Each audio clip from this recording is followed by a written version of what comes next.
Yes, isang maulang umaga. Good morning po sa ating lahat.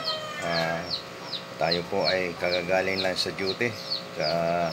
Bago po tayo matulog, talagang nilinis ko muna yung aking isang aquarium na kung saan nakalagay po ang aking crayfish or krillings na mula sa Ghost Clarke Lobster.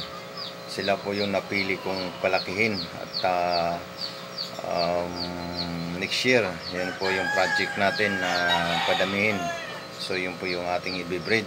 So pakita ko sa inyo, kafish lover. Yan na sila, kafish lover. Ito yung mga napili ko. Tingnan natin kung sana nagustuhan po din ninyo. Kung comment po kayo kung okay lang po sa atin na ito yung ating i-breed. Ito po hindi ko rin inasahan na kafish lover na magkaroon ng ibang kulay yung kaniyang yung krillings, kasi talaga naman na brown ang kulay nito, kulay gagamba, no? Pero ngayon na may parang yellow, may dark white, mayroong white talaga. Ayan. So yan, yan na talaga yung parang gagamba.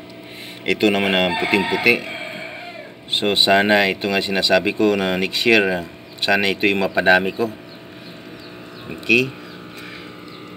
Ayan, dark white. Ayan, mga dark white Ayan, ito yung puting-puti, kafish lover. Hindi pa natin ma-gender kasi medyo malilit pa. Halos 2 inches na ito. Kasi mga 1 month and a half old to. So yan, marami to kafish lover nasa taas. So ito lang yung nilabas ko dahil ito talaga yung i-breed ko. Ito yung binabantayan ko araw-araw. Okay. Kaya hanggang dito na lang tayo, kafish lover. Update ko kayo pagdating ng panahon na mapalaki natin to.